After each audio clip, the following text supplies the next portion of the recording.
Baik, Ibu, bisa dimulai Ibu untuk pembahasan atau untuk materi hari ini, Ibu. Baik, terima kasih. Baik, Assalamualaikum warahmatullahi wabarakatuh. Selamat malam semuanya. Malam Ibu. Oke, baik malam ini bertemu dengan saya. Perkenalkan, saya Wila Anggraini, Sarjana Terapan Kebidanan Magister Kesehatan Masyarakat, yang hari ini akan memberikan materi dan juga pembahasan soal mengenai asuhan kebidanan masa nifas. Oke, ini saya share untuk materinya ya.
Baik, terlihat.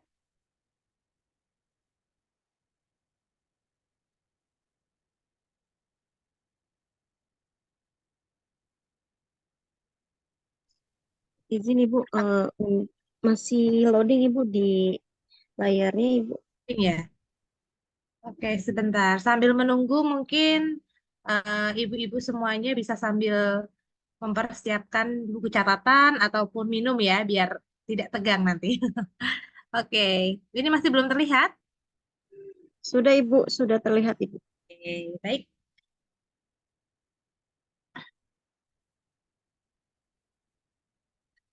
Baik, pada malam hari ini kita akan membahas materi terlebih dahulu, kemudian nanti akan kita bahas soal satu persatu dari materi yang sudah kita bahas sebelumnya. Nanti apabila dalam penyampaian materi mungkin belum jelas ataupun belum dapat dipahami, bisa untuk raise hand dan menanyakan gitu ya.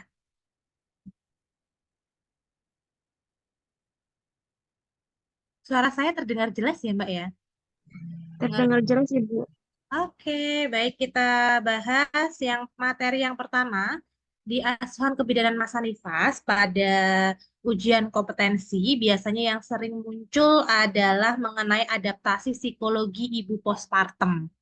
Nah, di sini dari adaptasi psikologi ini sendiri adalah suatu faktor yang suatu masa peralihan dari ibu yang sebelumnya dari masa hamil menuju ke postpartum. Nah, di sini selain perubahan fisik yang terjadi, ada juga perubahan psikologis pada ibu postpartum. Nah, ini bisa juga dipengaruhi oleh dari dukungan keluarga, teman, hubungan antara pengalaman melahirkan yang sebelumnya ataupun yang telah diketahui, kemudian dari pengaruh budaya.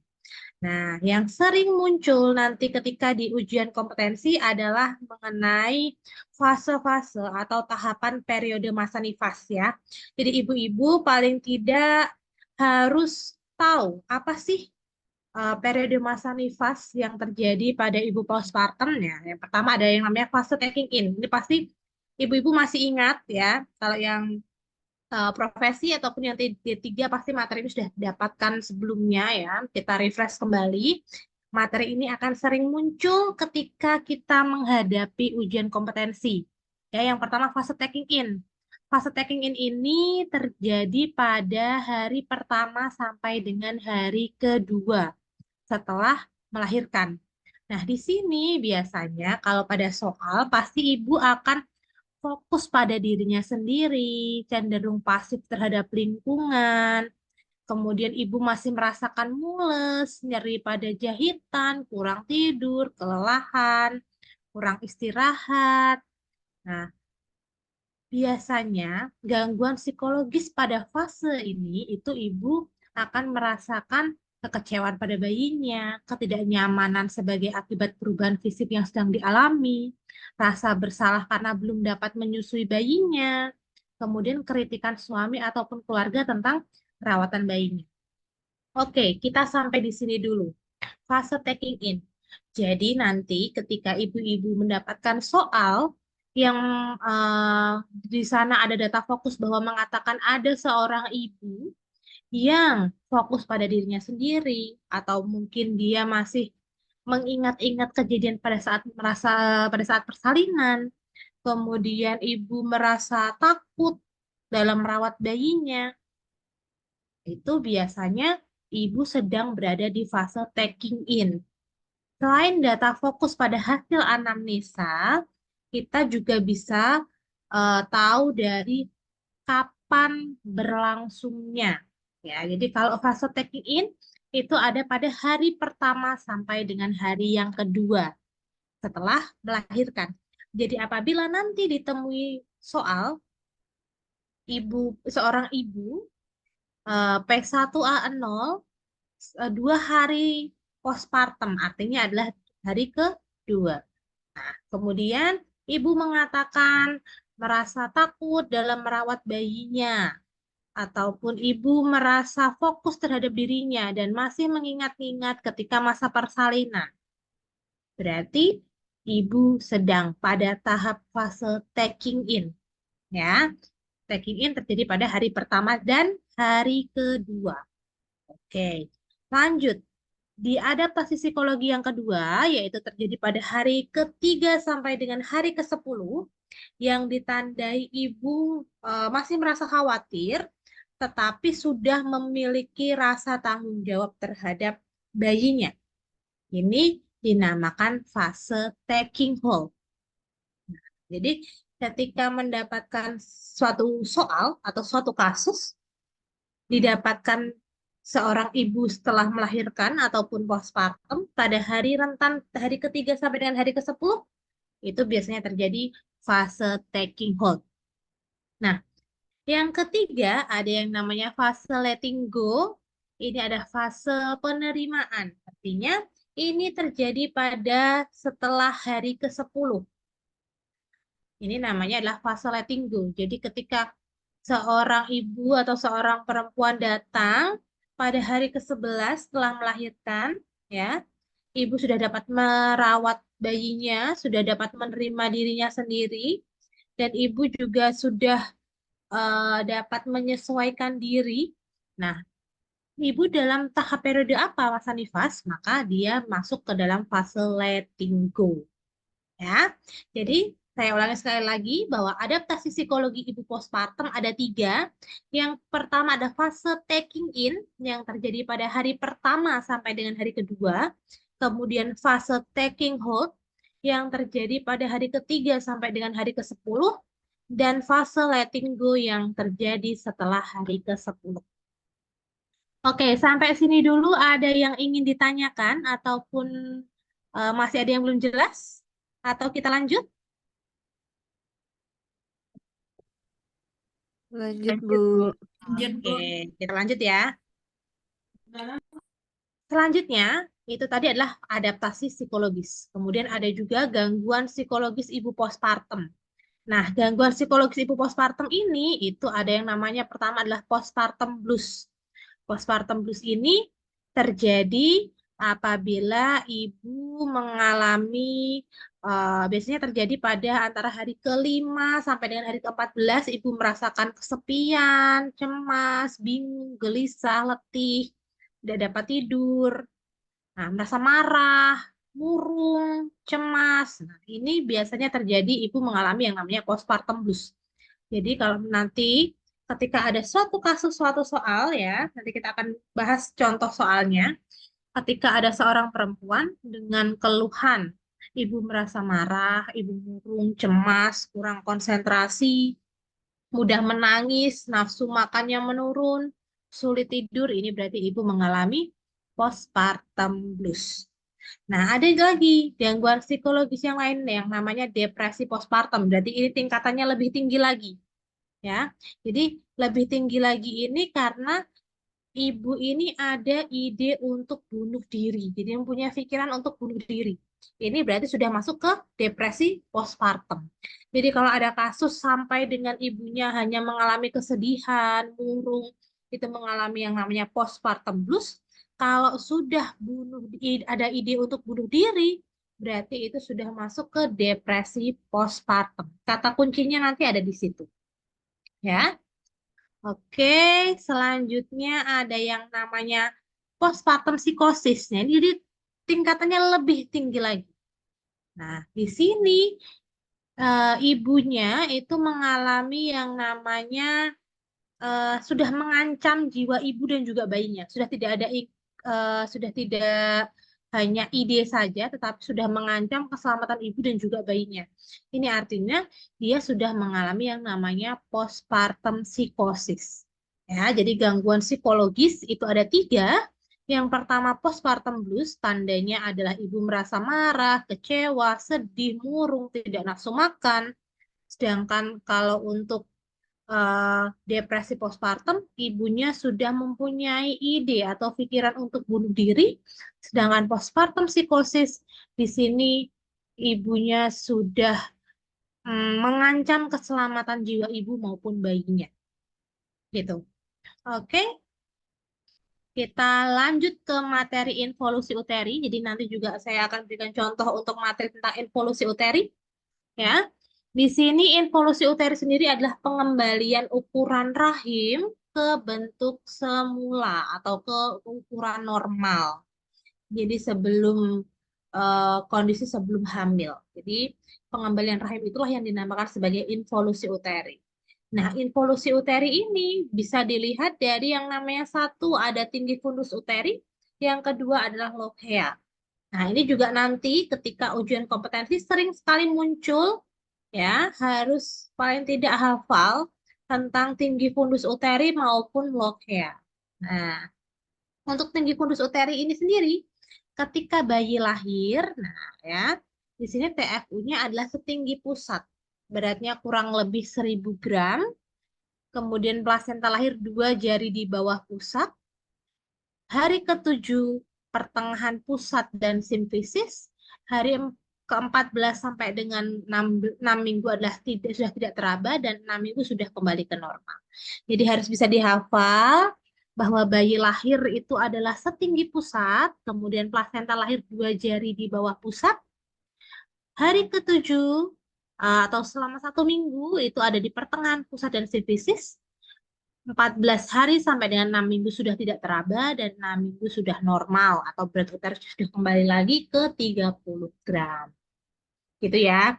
Jadi nanti biasanya di dalam kasus didapatkan ketika seorang perempuan setelah melahirkan pada hari keberapa, ketika dilakukan pemeriksaan ternyata teraba tinggi fundus uterinya berada di pertengahan pusat dan simfisis.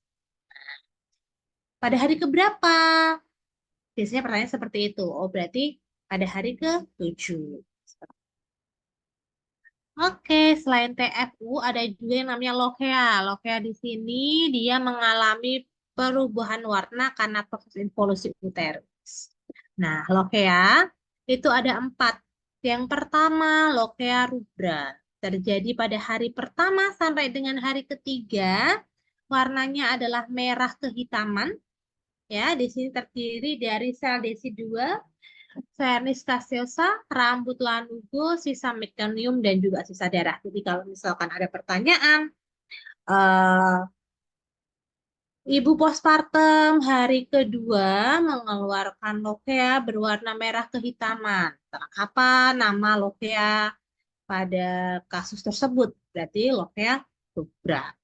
Nah, untuk sanguinolenta ini terjadi pada hari ketiga sampai dengan hari ke-7 dengan warna putih bercampur merah. Nah, di sini ciri-cirinya adalah di sini isinya sisa darah bercampur lendir. Lanjut, ada serosa hari ke-7 sampai dengan hari ke-14. Di sini warnanya kekuningan atau kecoklatan. Di sini lebih sedikit darah dan lebih banyak serum. Kemudian terdiri dari leukosit dan juga robekan laserasi plasenta. Dan yang terakhir ini ada yang namanya alba. Terjadi pada hari ke-14 sampai dengan selesai. Warnanya putih.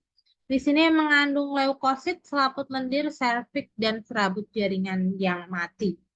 Oke, jadi lokea ini ada 4. Yang pertama rubra terjadi pada hari pertama sampai dengan hari ketiga dengan warna merah kehitaman. Sanguinolenta terjadi pada hari ketiga sampai ke-7 dengan warna putih bercampur merah. Serosa terjadi pada hari ke-7 sampai dengan 14 dengan warna kekuningan atau kecoklatan, dan juga alba terjadi pada hari ke-14 sampai seterusnya dengan warna putih. Oke, selanjutnya kita bahas mengenai ASI. Ya, di sini jenis-jenis ASI itu yang pertama kali keluar pada hari pertama sampai dengan hari ketiga ini dinamakan sebagai kolostrum. Ya, warnanya apa? Kalau masih ingat, kekuningan dan lebih kental. Di sini kolostrum memiliki kandungan zat gizi dan antibodi lebih tinggi daripada ASI matur. Nah, kandungan gizi antara lain yaitu ada protein, ada lemak, karbohidrat, garam, dan juga mineral. Nah, kemudian di hari yang keempat sampai dengan hari ke-10 ada yang namanya ASI transisi. Di sini ASI transisi sudah berwarna putih tapi lebih bening ya. Di sini isinya adalah lemak, karbohidrat yang semakin tinggi dan juga volumenya pasti akan lebih banyak. Dan yang ketiga ada ASI matur ya. ASI matur ini keluar pada hari ke-10 sampai dengan seterusnya. Ini isinya adalah karbohidrat, kemudian ada laktosa, dan juga ada energi untuk otak. Jadi yang perlu dihafal nanti apa? Yang pertama, kolostrum terjadi pada hari pertama sampai dengan hari ketiga. ASI transisi terjadi pada hari keempat sampai dengan hari ke-10. Dan ASI matur terjadi pada hari ke-10 sampai dengan seterusnya.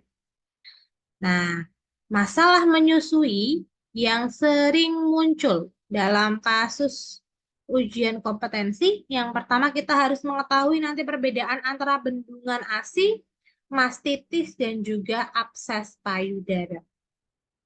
Nah, bendungan ASI ini adalah biasanya terjadi ketika ibu awal menyusui. Ya, ciri-cirinya apa?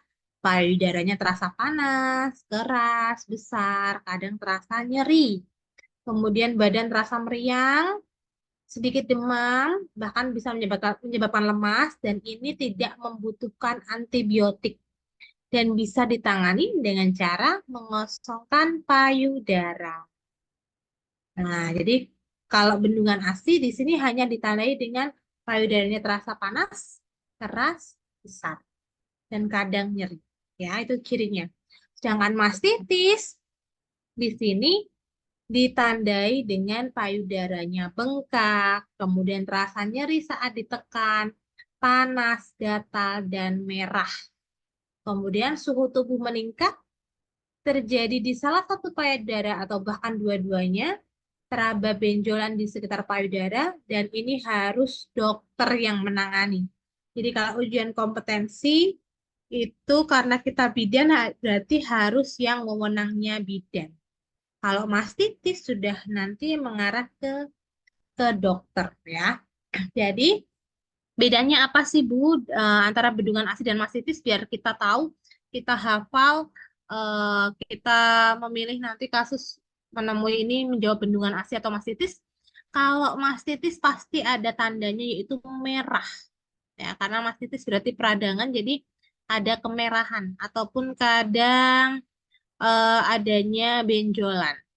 Nah, itu mastitis. Kalau bendungan ASI dia hanya terasa keras saja atau mungkin payudaranya teraba panas. Jadi sama-sama, kalau cirinya demam, ciri fisik demam, semuanya demam. Ya, jadi kalau di pemeriksaan fisik, kalau suhunya itu sama-sama biasanya demam. Tapi tandanya yang di pemeriksaan itu ada di kalau mastitis ada warna merah, kalau bendungan ASI tidak kemerahan. Jadi ketika nanti menemui kasus kalau ada warna kemerahan di payudara, berarti udah pasti itu adalah mastitis. Dengan abses payudara gimana, Bu? Abses payudara udah pasti. Kalau payudara abses berarti adanya abses ataupun ada nanah keluar. Dengan abses payudara ini merupakan lanjutan dari mastitis. Cirinya sama-sama bengkak pasti di antara ketiganya sama-sama bengkak, ya kan?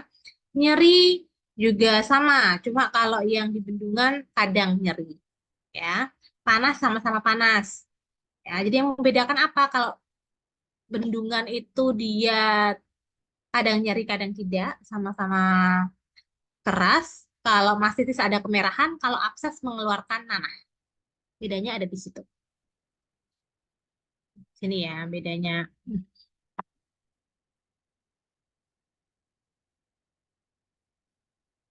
Nah, kalau nah ini, kalau abses itu mengeluarkan nanah. Ya, kalau teraba benjolan tadi di mastitis juga teraba benjolan, tapi kalau di mastitis dia berwarna kemerahan. Kalau abses payudara cirinya adalah sudah mengeluarkan nanah. Berarti kalau ada mengeluarkan nanah langsung berarti pilih abses. Kalau kemerahan tidak mengeluarkan nanah langsung pilih mastitis. Kalau tidak ada warna kemerahan berarti langsung kita pilih bendungan ASI. Oke, lanjut. Ini juga materi yang sering muncul juga di ujian kompetensi di asuhan kebidanan masa nifas. Yaitu salah satunya adalah kewajiban bidan. Jadi kewajiban bidan itu ada bermacam-macam.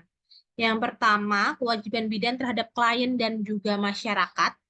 Di sini apa sih kewajibannya? Yang pertama, bahwa setiap bidan senantiasa menjunjung tinggi, menghayati, dan mengamalkan sumpah jabatannya dalam melaksanakan tugas pengabdiannya.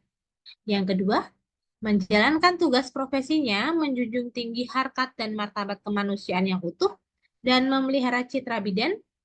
Yang ketiga, setiap bidan dalam menjalankan tugasnya senantiasa berpedoman pada peran tugas dan tanggung jawab sesuai dengan kebutuhan klien, keluarga, dan masyarakat.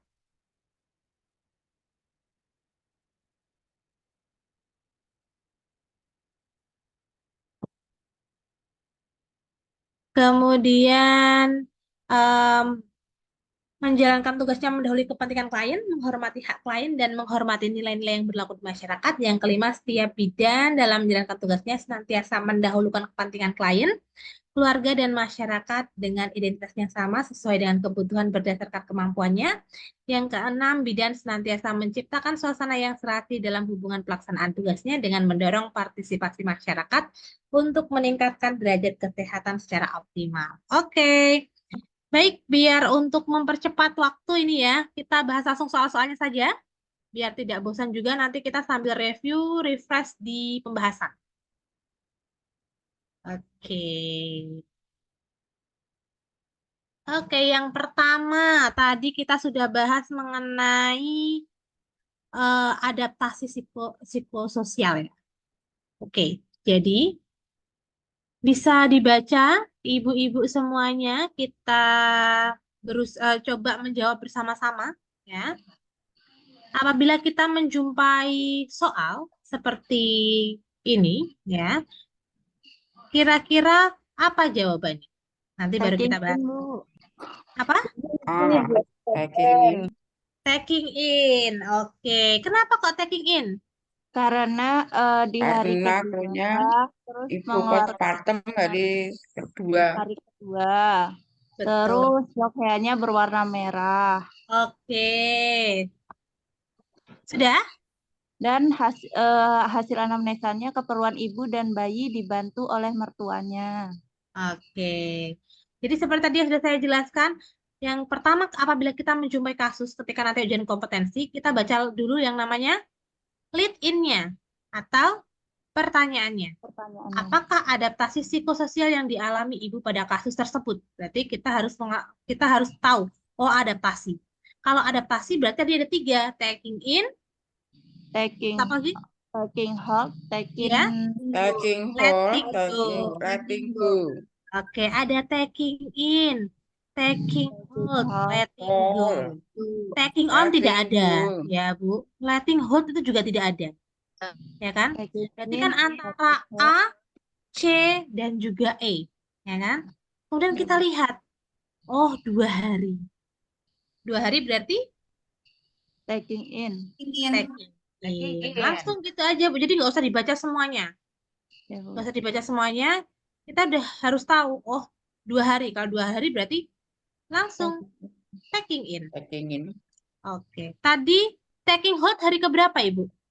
Taking hold hari ke-3 sampai 10, Bu. 10. Betul.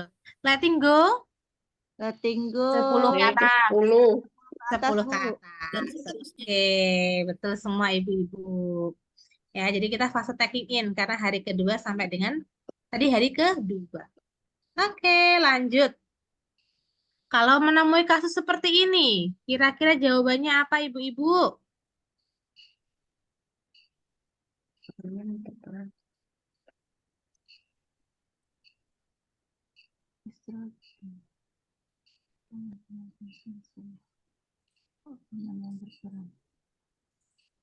Belum pernah. Ada yang tahu? Prolaktin. Prolaktin. Kenapa kok prolaktin, Bu? Ada yang jawab A? Ada yang jawab A mungkin? Ya, belum pernah. Ada yang jawab B?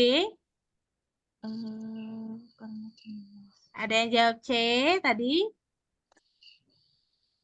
D atau E? Estrogen, Bu. Ada yang jawab B.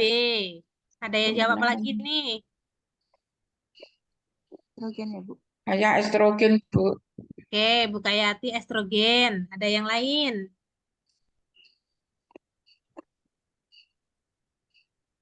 Apa kira-kira? Hormon oksitoksin, Bu. Oksitosin. Oke, ada yang oksitosin.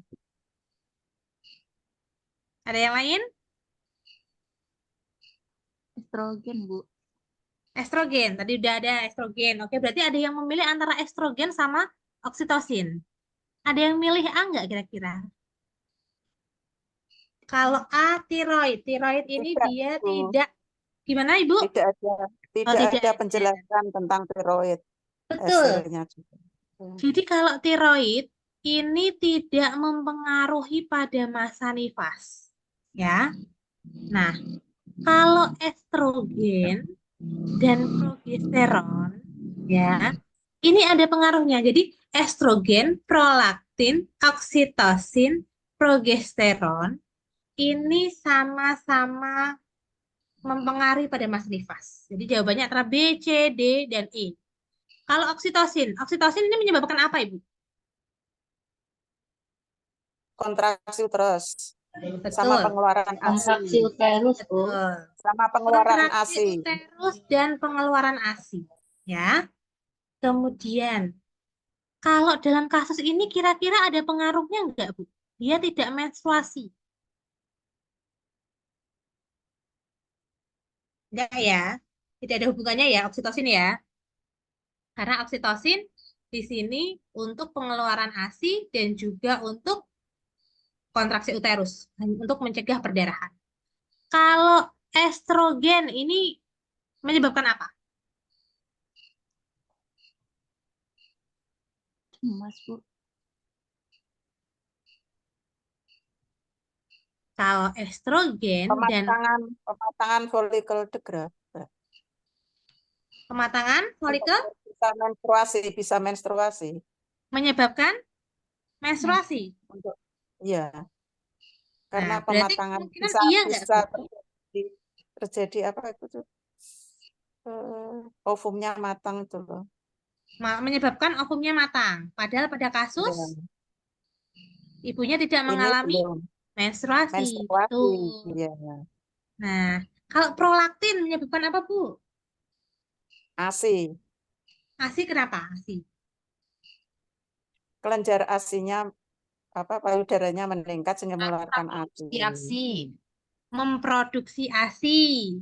Oke, Yes. ada lagi nggak ASI. prolaktin menyebabkan apa yang lain selain itu?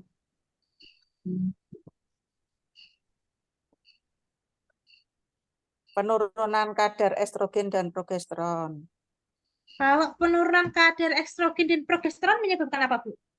Menghambat ovulasi, enggak, Bu? Ya, berarti kan tidak menstruasi, Bu. Yang apa? Estrogen dan Karena progesteron. hormon prolaktin. Karena adanya hormon prolaktin, Oke, maka estrogen progesteron kan turun sehingga tidak ya, terjadi betul. ovulasi, tidak terjadi menstruasi. Oke, berarti jawabannya apa ini kira-kira, Ibu? Prolaktin. C, Bu. Prolaktin ya, Bu. C ya berarti ya. Betul. Jadi kalau tiroid tadi nggak ada hubungannya dengan nifas.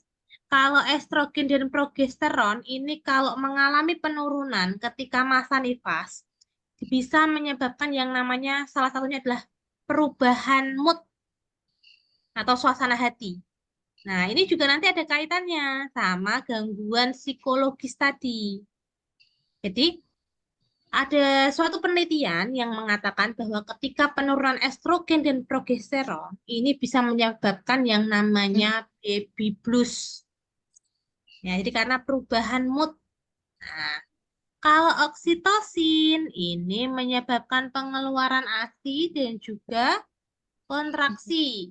Nah, kalau prolaktin ini menekan sel telur sehingga menyebabkan seseorang tidak menstruasi atau biasanya dimanfaatkan sebagai kontrasepsi alami. Jadi hormon yang berperan pada kasus ibu yang tidak menstruasi yang berperan adalah prolaktin. Ya, betul sekali Ibu. Jadi Bu, ini soal hormon biasanya juga sering muncul ya. Biasanya yang muncul kalau belum pernah menstruasi ada juga kasus ya. Ibu mengatakan cemas, kemudian mengalami tanda-tanda seperti mengalami baby blues. Hormon apa yang berpengaruh? Ini biasanya adalah hormon estrogen dan Oksitosin. juga progesteron. Oh, estrogen Bu, kalau oksitosin itu Estrogen. betul, estrogen dan progesteron dia mempengaruhi mood, suasana hati. Kalau oksitosin dia ke pengeluaran ASI dan juga kontraksi rahim. Gitu. Itu ya Ibu-ibu ya. Untuk soal hormon ini oke, sudah dapat dipahami, dapat diterima. Bu, yang merasakan pasien itu pada saat menyusui rasa geli itu oksitosin ya, Bu? Oke. Itu namanya adalah let down reflex. Pernah ingat ya, Bu? Pernah mendengar nggak LDR? Let down Ya, reflex. refleks. Nah, Pengeluaran Iya. ASI itu. jadi ketika itu pengeluaran ASI. Kalau pengeluaran ASI berarti Ya. tadi hormon Oksitosin. Oksitosinnya yang berperan, Bu. iya. Oke. Karena prolaktin dia hanya memproduksi. Tapi kalau pengeluaran berarti dia oksitosin. Jadi kalau misalkan proses menyusui, yang disusui yang kanan, yang kiri merasa geli-geli gitu kan, itu namanya Oke, ya. refleks. Ya, itu yang berpengaruh adalah hormon Dan berat oksitosin. oksitosin. Betul. Oke, sampai sini jelas ya Ibu ya? Insya Allah, Bu. Oke, kita lanjut di soal yang ketiga. Tadi ya, untuk penjelasannya bahwa hormon prolaktin menekan sel telur sehingga menyebabkan tidak subur, sehingga ASI eksklusif ini merupakan kontrasepsi alami. Oke, lanjut. Kalau menjumpai soal seperti ini, kira-kira jawabannya apa, Ibu-ibu?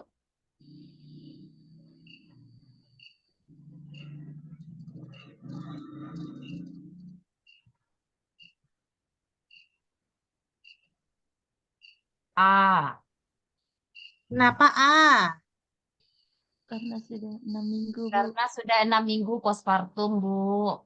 Betul. Nah, ini juga sering muncul ini, Bu ya. Jadi kunjungan atau KN nifas ya, itu harus hafal. Jadi ketika asuhan yang tepat.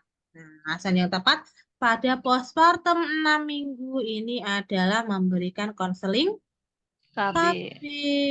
Kalau memastikan pemberian ASI awal pada KF berapa, Bu? KF1. Dari Satu. awal. KN1. KN 1. KF1. Kalau tanda-tanda infeksi?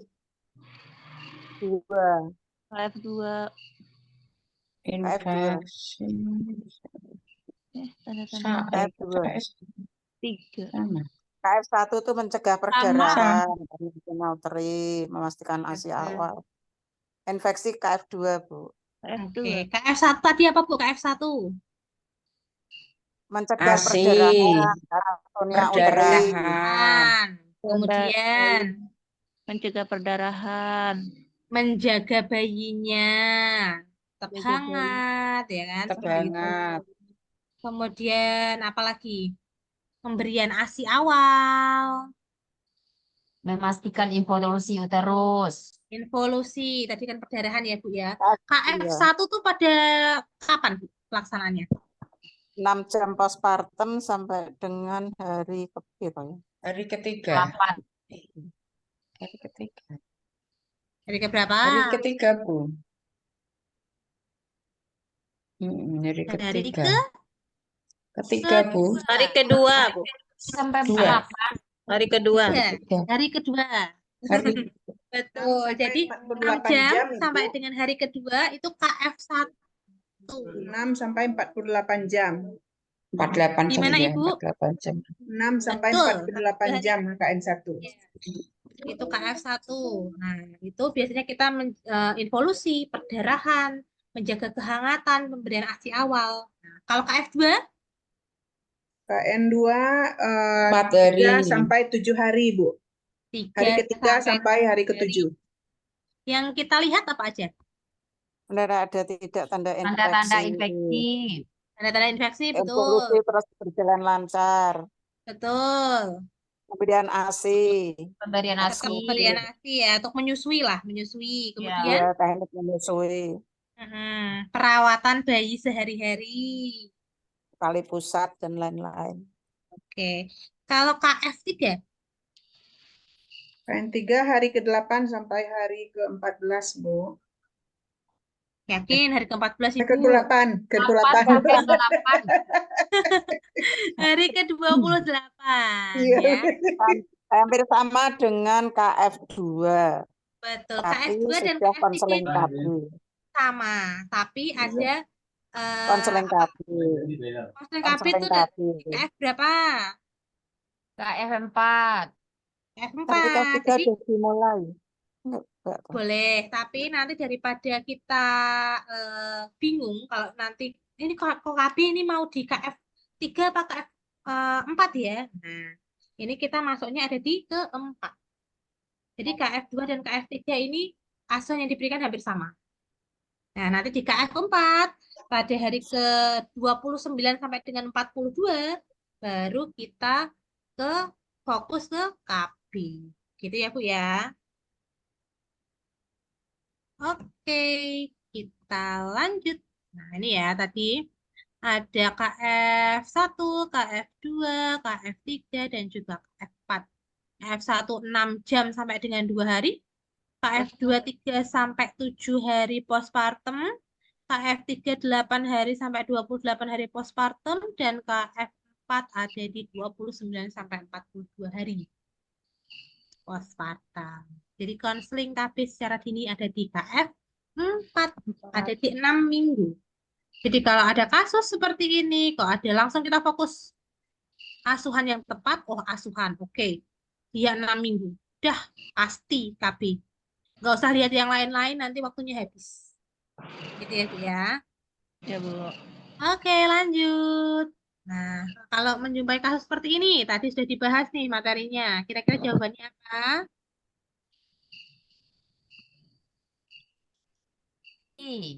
Masih matur, Bu. Bu. Apa Eh. jawabannya?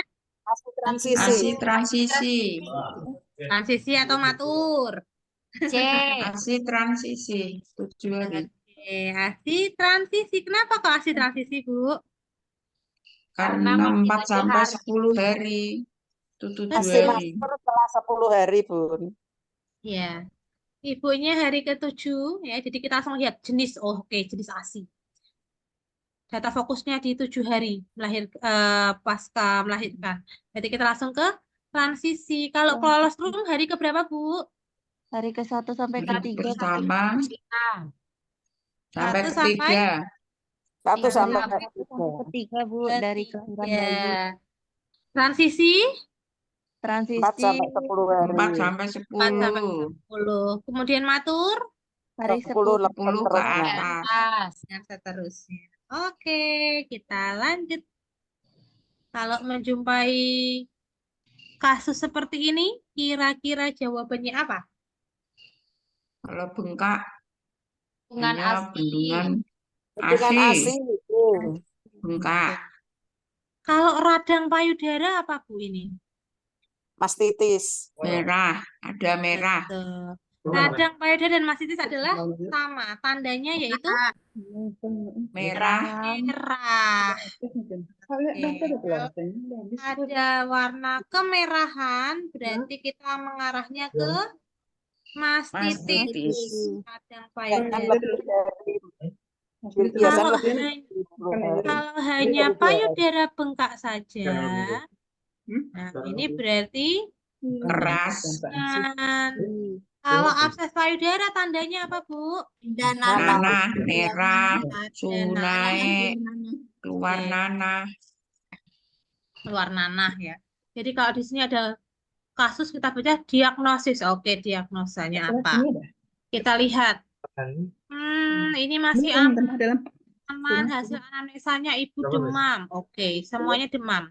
Payudara bengkak. Oke, payudara bengkak. Bayi tidak diberi susu formula. Artinya dia Menyusui. menyusui. Nah, tapi kok payudaranya bengkak ya? Oh, berarti dia mengalami yang namanya bendungan Bendungan ASI. Bendungan ASI. Tidak ada tanda kemerahan, tidak keluar nanah. Sehingga, oke, sudah pasti nih, bendungan ASI. Enlargement ya, Bu. Betul, engagement. Nah, ini ya, bendungan ASI, payudara terlihat bengkak. Ada juga, Bu, tanda yang khas, biasanya terlihat mengkilap. Nah, kadang juga ada soal yang mengatakan bahwa terlihat mengkilap. Itu juga merupakan tanda dari bendungan ASI. Pokoknya kalau tidak ada warna kemerahan, berarti tidak mastitis, berarti bendungan ASI. Kalau ada kemerahan, nyeri, dan merah, ini sudah pasti mastitis. Mastitis. Kalau abses, berarti dia sudah Berisi nanah. yang berisi nanah. Ini sering sekali muncul Bu soal ini, ya. Jadi harus bisa membedakan antara bendungan ASI, mastitis, dan juga abses payudara. Oke, lanjut. Yang keenam, kalau menjumpai kasus seperti ini, bagaimana jawabannya Ibu-Ibu? Jawab, Bu. Ah, Itu Sanggulnya jawabannya sudah Sanggulenta. Oh iya, maaf, maaf, maaf. Oke, kita bahas aja lah ya satu-satu. Kuntinya sudah ada. Iya, iya, iya, iya. Oke, maaf. Kalau untuk Sang Wenolenta ini hari keberapa sih, Ibu? Nah, gitu aja kita balik lah. 6. Hari. Hari keberapa? Hari ketiga sampai ya. ke-7. 7. Sampai ke Nah, kalau sekarang Hari ke? Hari ketiga 3 sampai 7 Sangwe. Ya, sampai hari Kalau ke-7 ya. Warnanya apa, Bu, Sang Wenolenta itu? Putih. semu merah. Merah kecoklatan. Ya. Bercampur merah agak pink-pink gitu ya, Bu ya. Karena kan Iya. masih awal-awal. Kalau Lochia cruenta apa ya, Bu? Ya, itu cruenta sama dengan apa, Bu? Sanguinolenta ya. Betul. Jadi ini kadang tuh ada satu soal yang dia mengecoh, Bu. Tapi cruenta ini lebih ke apa ya namanya ya? Dia lebih ke Dokter Henry ya. bentar. Karena dia spesialis konstruksi mata. oh ke sana itu ya. Dengan saya kok susah ya? Henry. Cruenta, sanguinolenta Cruenta agak ini rubra, susah. Bu. Bukan sanguinolenta, Oh, mohon maaf. rubra. Betul. Oh, cruenta. Lochia cruenta ini sama dengan rubra. Rubra ini hari keberapa? 1, Pertama 3. Sampai ketiga, Bu. 2 sampai Hari ketiga. ke? Pertama sampai 1 sampai Hari 3. 1 sampai dengan 2. Hari ketiga kan sudah sanguinolenta. Oh, 1 Ya sampai kan? 2. 1 sampai 2. Ini sama. 1 sampai dengan 2. Oh, Kurenta sama dengan rubra ya, Bu? Betul, warnanya Oh, adalah merah. merah, Merah. hitam, Ya. Kalau serosa hari kuning, keberapa, Bu? 7 sampai 7 sampai ke 14 hari, Bu. 14. 7 sampai 14. Warnanya Warnanya kuning kekuningan. Kuning, kecoklatan atau kuning kecoklatan. kekuningan atau kecoklatan. kecoklatan ya, itu Lochia serosa. Kalau alba, Putih, putih, Alba putih, Bu. isinya leukosit, Hari di atas hari kalau 14. purulenta, Bu. Purulenta masih ingat ya? nanah, berisi pes, berisi pes nanah, atau nanah. Berisi nanah ya. Biasanya ini menandakan apa, Bu? infeksi, Infeksi, Bu. Pulpitis, adanya infeksi. Ya, jadi kita harus hafal ya. Ini beberapa lochia tidak hanya yang normal saja, tapi juga kita harus tahu lochia yang abnormal atau purulenta, biar apabila ada misalkan suatu pilihan, kita tidak bingung.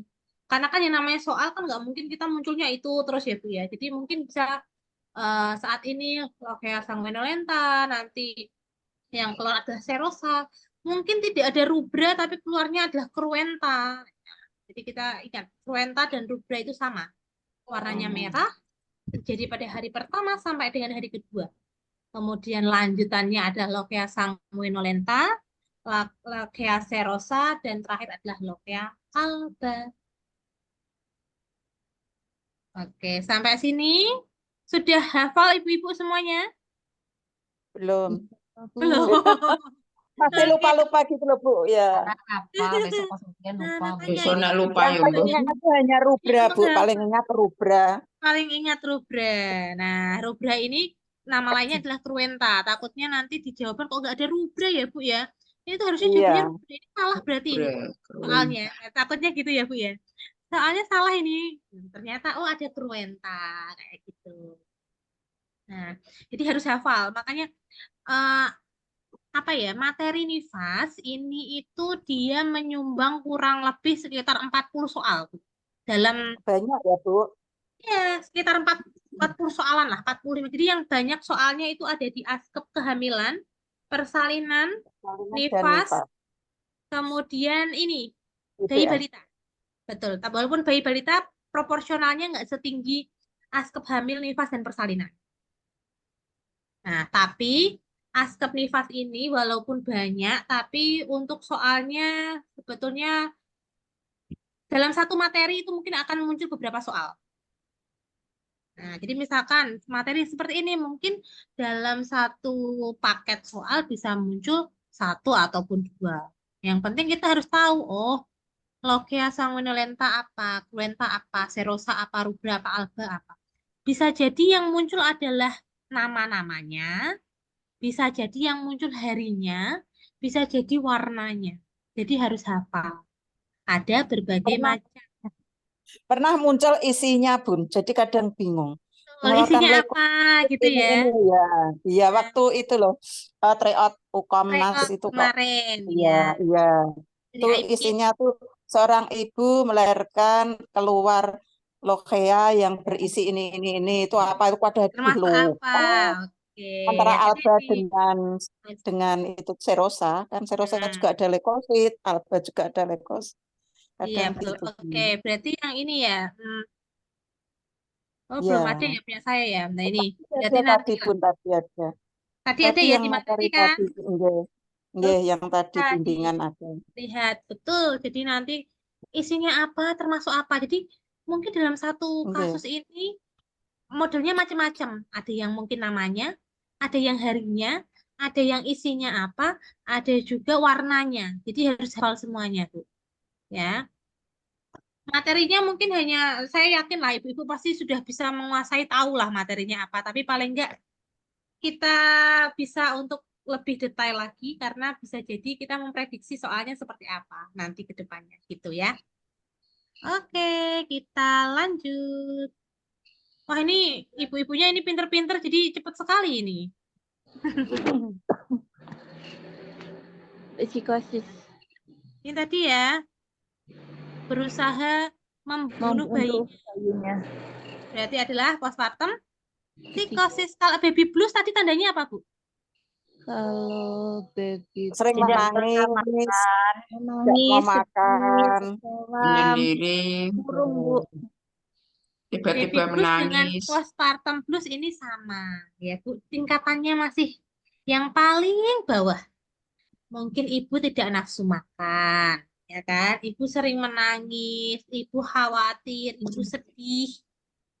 Ya, jadi kalau misalkan seorang perempuan ini postpartum 7 hari datang ke PMB, hasil anamnesa keluarga mengatakan kelahiran pertama, hasil pemerkosaan, kemudian ibu mengatakan sedih. Kalau mungkin bisa jadi pemerkosaan, tapi dia hanya menangis sendiri, tapi tidak sampai ini, misalkan tidak ada, ya. Ini berarti termasuk Postpartum blues. postpartum blues. Tapi kalau sampai ini saja nih, sampai tidak mau mengurus bayinya, Depresi postpartum. bisa. Tapi kalau tidak mau Berusaha mengurus untuk bayinya, membunuh. ini sampai masih postpartum blues, Bu. Tidak mau mengurus bayinya ini Oh, masih masih postpartum. postpartum blues ya. Betul. Tapi kalau ibu berteriak-teriak, menangis sendiri, tidak mau mengurus bayinya, terus ibu berusaha untuk bunuh diri, itu sudah termasuk postpartum depresi atau depresi postpartum. Tapi kalau sudah berusaha untuk membunuh bayinya, berarti kita udah pasti ke Psikosis. Psikosis. psikosis. Ada berapa, Bu? Berarti tadi gangguan. Postpartum blues. Postpartum Kemudian blues, depresi postpartum. Postpartum blues, depresi, Postpartum. postpartum psikosis. betul. 3, Bu. Postpartum blues tandanya dia menangis, nggak mau ngurus bayinya, Marah, kecewa, marah, kecewa, nafsu murung, makan. nafsu Itu. makan tidak ada. Betul. Nah, itu postpartum blues. Tapi kalau sudah ada keinginan untuk bunuh diri, Maaf ya, aku ngantuk aja. Hati-hati ya. depresi. Kalau sudah berusaha untuk membunuh bayinya, dia sudah termasuk Halusinasi, Postpartum masuknya psikosis. psikosis. Oke. Jadi kalau misalkan ada berita-berita bayi ibu seorang ibu membunuh bayinya, berarti dia sudah tahap ke psikosis. Ya, itu sudah tahapan yang paling atas. Ya, kalau hanya tidak mau mengurus bayinya, dia hanya diam saja, nggak mau makan, Postpartum nggak mau blues. makan, masih di tahap postpartum blues. Ya, Bu ya. Oke. Nah, ini ya. Postpartum blues, depresi postpartum, psikosis. Jadi, rasanya ini, ciri-cirinya ada marah, murung, cemas, kurang konsentrasi, mudah menangis, sedih, nafsu makan menurun, sulit tidur. Masih tahap yang ringan. Tapi kalau udah depresi, dia sudah ingin Ide bunuh membunuh diri. diri, psikosis, dia sudah ingin membunuh bayinya. Gitu. Kalau psikosis, Ingin membunuh bayinya. Gitu ya, Bu ya. ya Oke, Bu. kita lanjut, Bu. Y. Wah, ini 10 soal saja. Ini gimana ini, Bu? Nanti Lanjut, kita bahas Bu. lagi soal yang lain ya. Boleh, Atau Bu. mungkin Iya, Bu. ibunya pengen sharing gitu ya. Nanti kita bahas. Oke. Baik, untuk soal selanjutnya. Ini kira-kira jawabannya apa ini?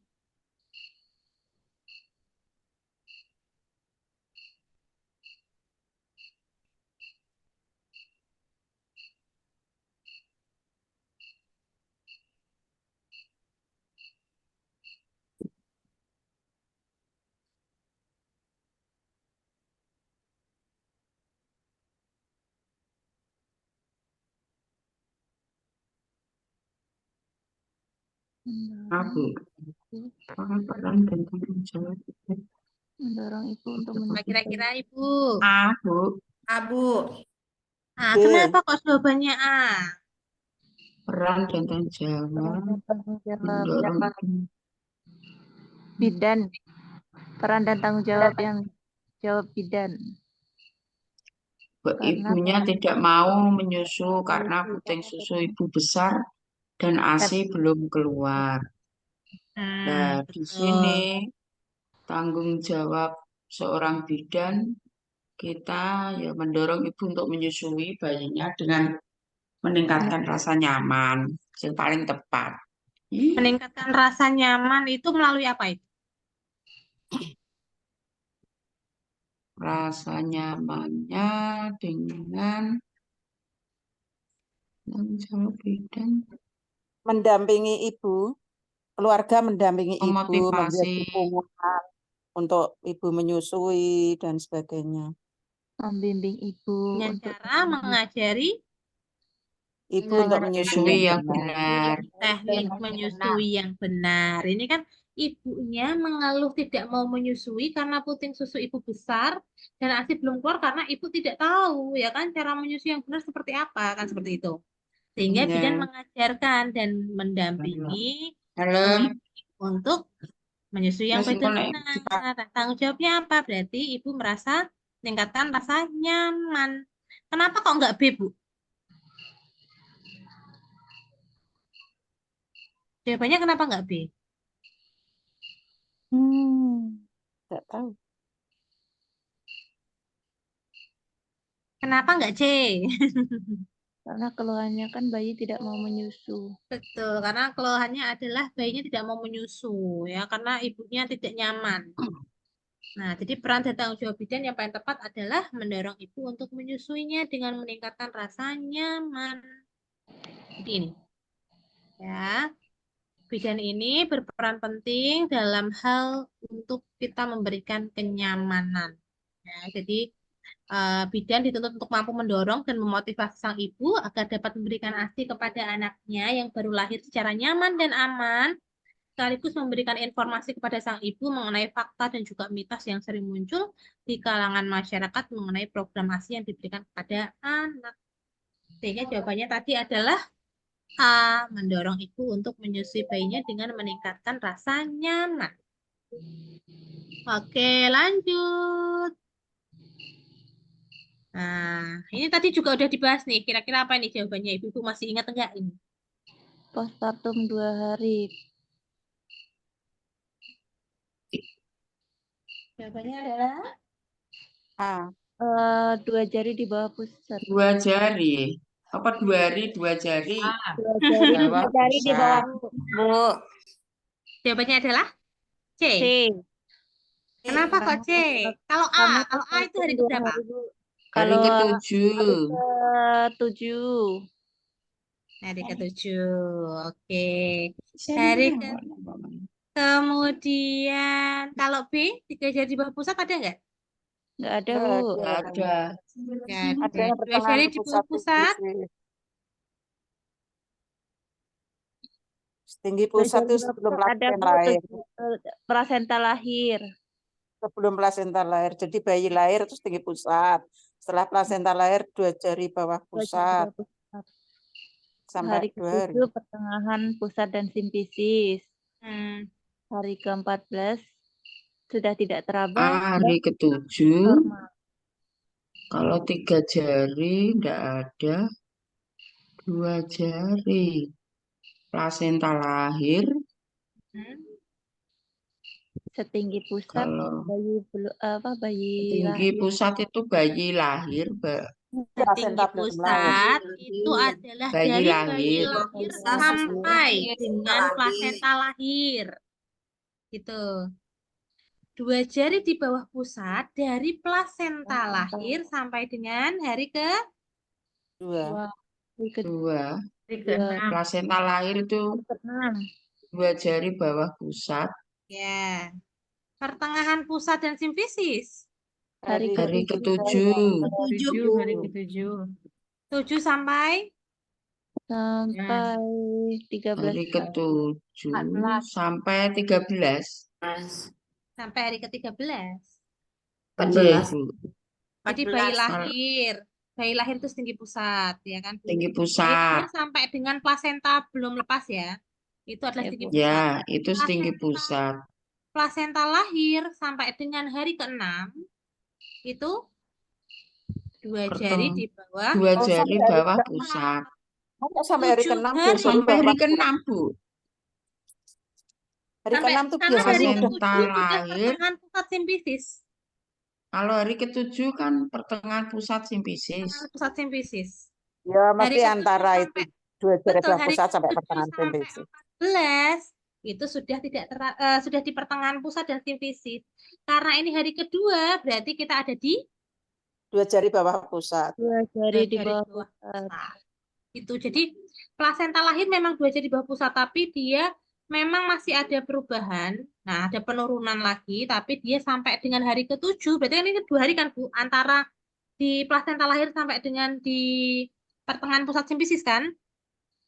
Nah, berarti dia ini masih di 2 jari di bawah pusat. Itu. Jadi kalau ini yang A ini jawabannya hari keberapa ini? Hari ke-7, Bu. 7 sampai Sampai 13. 12. Nah, ini buat hafalannya biar gitu aja, Bu. 7 sampai 13. 3 jari di bawah pusat yang tidak ada. 2 jari di bawah pusat. plasenta lahir Plasenta lahir. Sampai dengan 6 hari. 6 hari. 3 jari di atas simfisis. Tidak ada. Setinggi pusat. Setelah bayi Yang lahir, pusat sebelum bayi plasenta lahir, plasenta belum lahir. Betul sekali. Nah, itu silahkan untuk dihafalkan ya Bu ya. Nanti kalau misalkan apa namanya soal keluar, nanti biar bisa untuk diingat-ingat. Oke. Kita lanjut. Nah, ini ya. Bayi lahir tinggi pusat, plasenta lahir 2 jari di bawah pusat, 7 hari. Berarti artinya dari plasenta lahir menuju ke 7 hari adalah pertengahan pusat dan simfisis. Ini maksudnya di plasenta, kemudian di hari ke-7 sampai 13 pertengahan pusat dan simfisis, hari ke-14 sampai hari ke-6 minggu sudah tidak terapung. Oke ya, kita lanjut. Nah, soal yang terakhir ini Bu, sebelum kita bahas materi yang di atas lagi nanti untuk mengingat-ingat. Apa kira-kira jawabannya?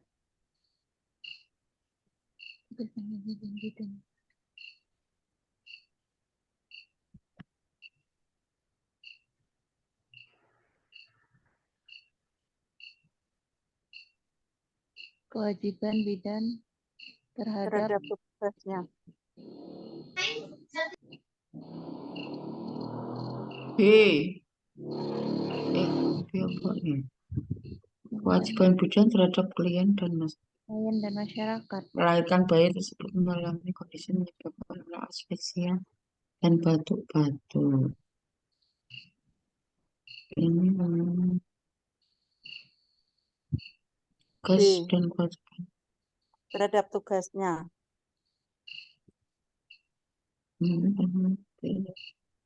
Bu. Oke, ada yang Saya jawab malah E. cenderung E. Oke. B.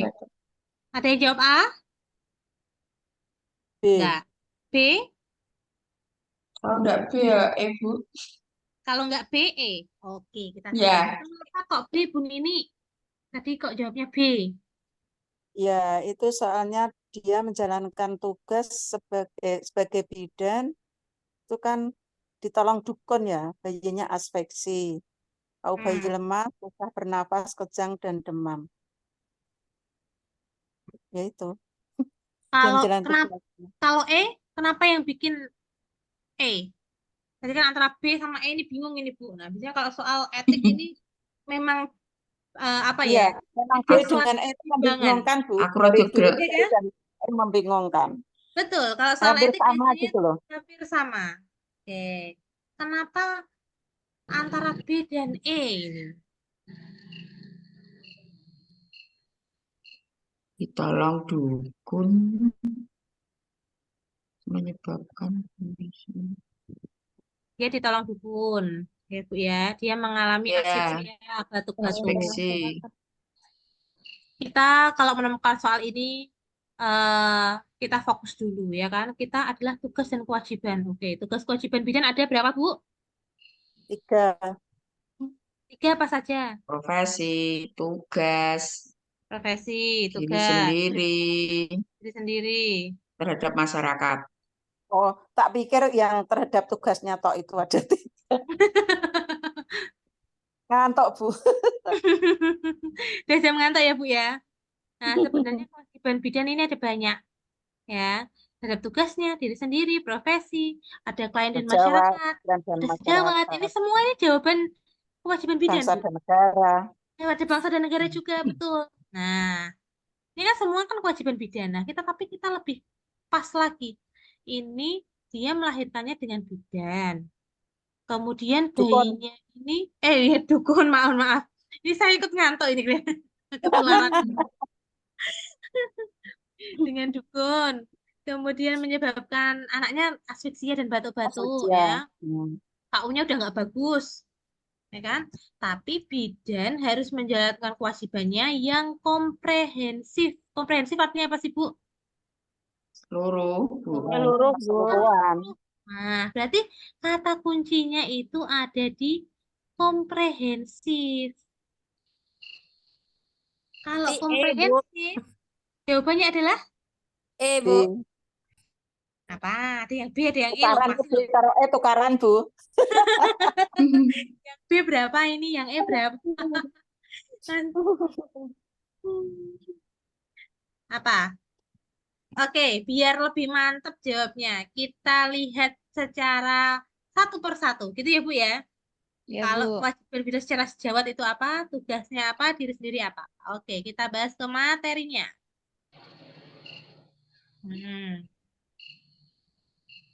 Oke, kewajiban bidan terhadap klien dan masyarakat. 1. Setiap bidan senantiasa menjunjung tinggi, menghayati, dan mengamalkan sumpah jabatannya dalam melaksanakan tugas pengabdiannya.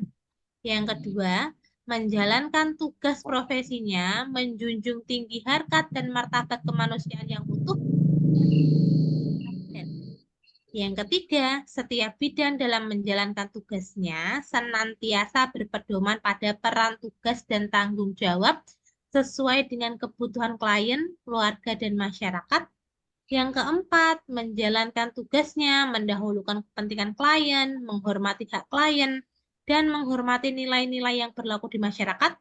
Yang kelima, setiap bidan dalam menjalankan tugasnya senantiasa mendahulukan kepentingan klien, keluarga, dan masyarakat dengan identitas yang sama, sesuai dengan kemampuannya. Yang keenam, bidan senantiasa menciptakan suasana yang serasi dalam hubungan pelaksanaan tugasnya dengan mendorong partisipasi masyarakat untuk meningkatkan derajat kesehatan secara optimal.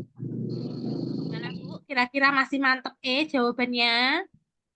Ya wes lah. Masih? Masih. Kita lanjut. Kalau terhadap tugasnya, setiap bidan senantiasa memberikan pelayanan paripurna terhadap klien, keluarga, dan masyarakat sesuai dengan kemampuan profesi berdasarkan kebutuhan klien, keluarga, dan masyarakat. 2.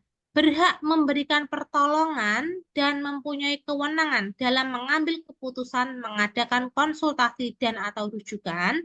Yang ketiga, setiap bidan harus menjamin kerahasiaan keterangan yang dapat dan atau dipercayakan kepadanya, kecuali bila diminta oleh pengadilan atau diperlukan sehubungan kepentingan klien. Ini gimana? Yang jawabannya tadi apa? B? B. Aku B. Masih mantap B? Atau ada yang berubah pikiran ke B? Saya tetap B, Bu, tanggung pikiran Oke, Bu terhadap Nini tetap B. tugasnya. Tadi yang E siapa yang E ya? Saya, Bukayati. Bu. Bukayati. Oke, Bukayati dan Bu Nini jangan berantem ini ya. Ya, nanti tak parani di puskesmas, Nanti- Bu. Nanti kalau ketemu di Saya- puskesmas berantem ini Ketemu bahaya. terus, Bu. Saya gitu. tuh Kira apa Bu agak Nini berantem agak ini nanti. geding, Bu. Kalau tugas-tugas itu tuh, Bu. Nggak bisa Dia gentle, Bu. menghafalkan Iya. sama audible, Ya, kredibel itu. sama itu loh, Bu, humble, Bapak dia jengkel dia. Gemes saya itu kalau keluar itu. Oke, nanti kalau ini gara-gara Bu Wela soal etik ini Bu Kayati sama Bu Nini berantem di puskesmas nih loh ya. Wah, Antara yang B menang sama Bu Nini, ibu saya. Malah geger Ketua kayak ibu saya itu.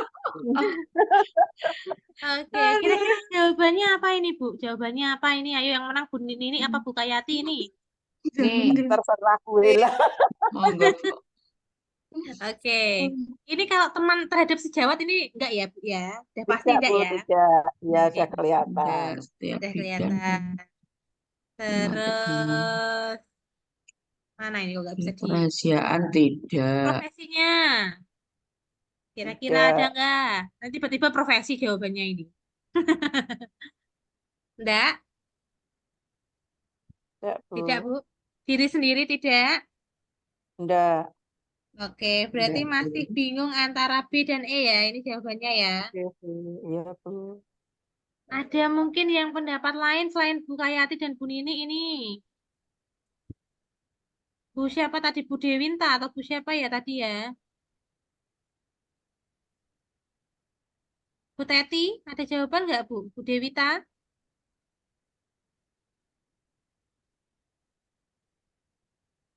Apa menurut Bu Dewita ini masih di unmute loh. Bu Dewita apa jawabannya kira-kira? Ya, Ibu. Jawabannya apa kira-kira? B atau Yang E B. ini? Yang B. B, Bu. Oke, timnya Bu Nini ya. Malah lucu. Barang Bu. Ya, soalnya kalau yang E itu masuk ke dalam kriteria B kayaknya ya, Bu. Oke, jadi jawabannya adalah gitu ya. Jawabannya loh. Hmm. Terserah yang bener di pokoknya Jawabannya yang adalah B. Kenapa? Karena pelayanan paripurna. Nah, paripurna berarti kan sampai dengan tuntas. Sedangkan komprehensif. ini adalah komprehensif. Komprehensif. Betul. Jadi kata kuncinya ada di situ. Tepuk tangan Bu. Jadi berantem ya Bu Kayati sama Selamat, Bu Bu Menang Nini. Ibu. Iya. 100. Bu Nini. Gimana Bu Kayati bisa diterima nggak ini? Nanti masih nggak mungkin ini jawabannya ini kayak gitu. Nah, iya Bu, no. Pelayanan paripurna.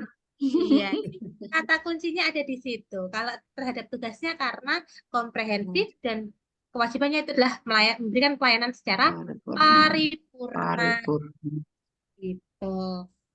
Oke, ada yang tanyakan nggak Bu? Nah, ini udah selesai loh 10 soal.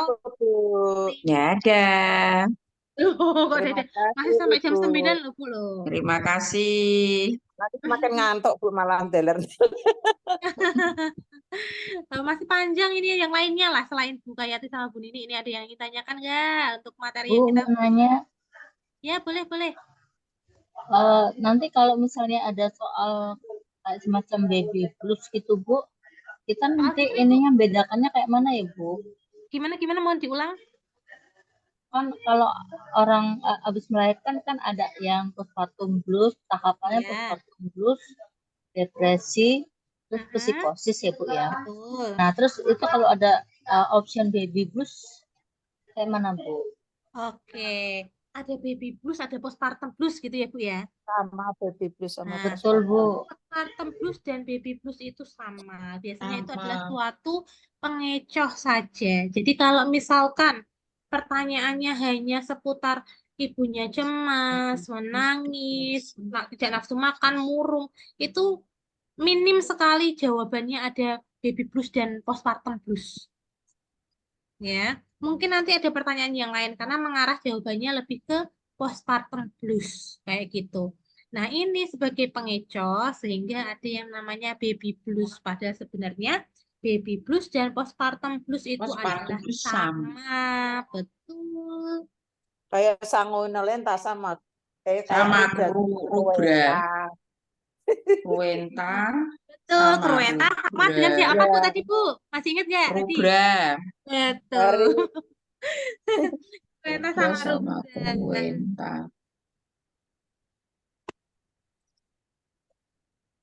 Ada yang tanyakan lagi Bu? Nggak ada Bu. Sudah cukup jelas. Ini udah ngantuk-ngantuk kayaknya ya, Bu ya.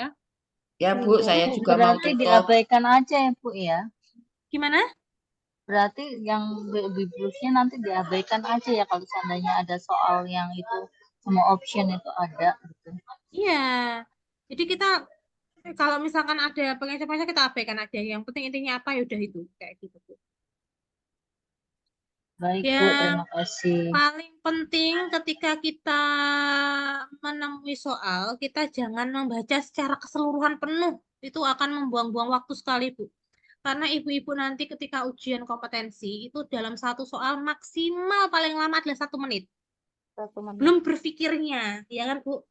Jadi lebih kita fokus, ini ada lead in, ya. Lead in itu pertanyaan, ini ada yang namanya vignette. Vignette itu adalah kasus, ya. Jadi kita fokus ke pertanyaan TFU misalkan. TFU. Oke, kalau TFU langsung kita fokus. TFU hari keberapa sih? Oh, 2 hari. Ya udah, langsung fokus ke gitu. Yang lainnya diabaikan, nggak usah dibaca. Nanti bikin lama. Sisa waktu yang kita gunakan, kita bisa manfaatkan untuk mengerjakan soal-soal yang sulit. Perhitungan. Ya paling susah, Bu. Iya. Wong pakai kalkulator di itu aja nggak bisa, Bu. Wong Ya nggak boleh, Bu. ya itu kalkulator di anu, Bu, di komputernya itu loh. Oh ya. Itu kan belum bisa, Bu. Jadi kalau keluar Betul. hitungan harus ditinggal dulu. Iya, nah makanya, jadi kalau kita menjumpai soal-soal yang mudah ya, kita langsung fokus lead in-nya apa, data fokusnya apa. Yang lainnya nggak usah dibaca, diabaikan aja. Daripada kita baca satu-satu langsung, apalagi kalau kita bacanya dari awal, seorang perempuan, ini. Berapakah tinggi fundus uteri? Kita kembali lagi ke atas. Itu kan buang-buang waktu, ya kan, Bu? Jadi langsung kita lihat, berapa tinggi fundus uteri? Oh, oke. Kita langsung lihat, hari keberapa sih? 2 hari. Langsung kita jawab. Itu saja. Berapa detik selesai. Jadi kita nggak buang-buang waktu lama. Gitu Iya, ya. Bu. Nanya, Bu. Ya, boleh. Enggak, ini mungkin agak melenceng, Bu. Ya. Pertanyaannya enggak tentang kasus ini. Untuk ujian kompetensi ini, untuk hukum ini, berapa nilai kita minimal, Bu? Karena kita lihat dari beberapa kali ini, kita ikut ya, Bu, ya. Paling banyak betulnya itu 60% kadang-kadang, Bu. Jadi cemas Oke. mau menghadapi hukum ini rasanya, Bu, gitu, Bu. Ya. Kalau secara pasti dari pusat itu tidak dikatakan berapa batas nilainya seperti itu, Bu. Ya, jadi yang penting adalah dari hasil UKOM, dari hasil UKOM-nya Ibu itu diambil 40%. 60%-nya diambil dari IPK. Nah, jadi ibu itu harus bisa meningkatkan atau paling enggak menguasai, kalau ingin cepat lulus ya Bu, menguasai minimal 75%. Ketika ibu sudah menguasai 75% lulus, insya Allah ibu sudah bisa dikatakan nanti kompeten. Nah, makanya banyak-banyak berlatih soal, mengikuti bimbingan. Nah, ini sangat-sangat optimal dalam yang namanya mempersiapkan dalam uji kompetensi gitu. Karena kalau kita hanya membahas ataupun membaca materi kan kita sudah nggak Materi, pusing. waktunya, Bu. Betul. Jadi kita banyak berlatih soal, membahas kasus seperti ini. Semakin kita banyak materi yang kita bahas, soal yang kita bahas, yang kita kuasai, itu nanti kalau ternyata muncul soalnya berbeda, kalau kita sudah tahu, nah itu mudah. Kalau hanya materi saja, itu nanti malah kita yang tambah pusing. Gitu. Ngantuk nih kalau materi tok. Betul, ngantuk. Nah, kalau seperti ini, satu soal, kita bisa tahu, oh ini hari ke ini, hari ke ini, hari ke ini, hari ke ini. Itu nanti ketika ujian, yang muncul kan nggak mungkin hari kedua terus. Ya kan, Bu? Bisa jadi nanti hari ke-7. Nah, itulah fungsinya kita mengikuti pembahasan soal, kita mengikuti bimbingan, kita sering-sering berlatih, ya. Kalau kita berlatih, belajar sendiri biasanya juga ngantuk, ya Bu. Kalau belajar bareng-bareng, gini biasanya nggak ngantuk, walaupun masih tetap ada ngantuknya. Tapi Gitu. masih dengar, Bu.